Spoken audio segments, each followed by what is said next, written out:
విద్యా కిట్లపై హరీష్ రావు అవగాహన లేకుండా మాట్లాడుతున్నారని సంక్షేమ శాఖ మంత్రి అడ్లూరి లక్ష్మణ్ అన్నారు. టెండర్లలో అవినీతి జరిగినట్లు హరీష్ రావు నిరూపిస్తే మంత్రి పదవికి రాజీనామా చేస్తారని పునరుద్ఘాటించారు.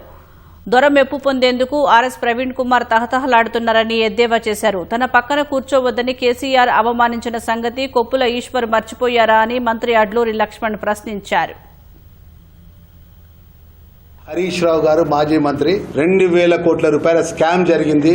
అడ్లూరి లక్ష్మణ్ కు అవగాహన లేదు, పొన్నం ప్రభాకర్ కు అవగాహన లేదు, వాళ్ళ మంత్రిత్వ శాఖలో ఏం జరుగుతుందో తెలియదని చెప్పి కేలనగా చిరుమందహాసంగా మాట్లాడుతుంటే ఎవరిని పరచకుండా మాట్లాడినాడు. నిన్నగాక మొన్న మున్సిపాలిటీ ఎలక్షన్స్ అయినాయి, ఏమైంది? ప్రజలు ఎందుకు ఓట్లేయలేదు? పప్పులలో దోసుకున్నాము, నూనెలలో దోసుకున్నాము, మసాలాలలో దోసుకున్నాము, బియ్యంలో దోసుకున్నాం. ఈ దోసుకునే గుణం, దాచుకునే గుణం మీది. అది మీకు పెటెంట్, అది మీ జన్మ హక్కు.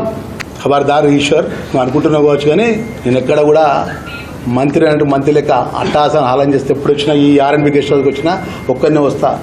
ప్రజలుంటే ప్రజలను కలిసిపోతా. నువ్వు దళిత ముసుగులో ఉన్న ఒక దొరవు నువ్వు. ఇంకా అహం దగ్గర నీకు. జీవన్ రెడ్డి గారు మొన్న 2 నెలల క్రితం వరకు కూడా కాంగ్రెస్ పార్టీలో ఉన్నాడు కదా. 3 పంటలు వడ్ల పంటలు కొనుగోలు చేసినాం కదా. మరి 3 పంటలలో మేము ఎంత దోసుకున్నామో మరి జీవన్ రెడ్డి గారు చెప్పాను. జీవన్ రెడ్డి గారికి ఎంత వాటా ముట్టిందో చెప్పమని.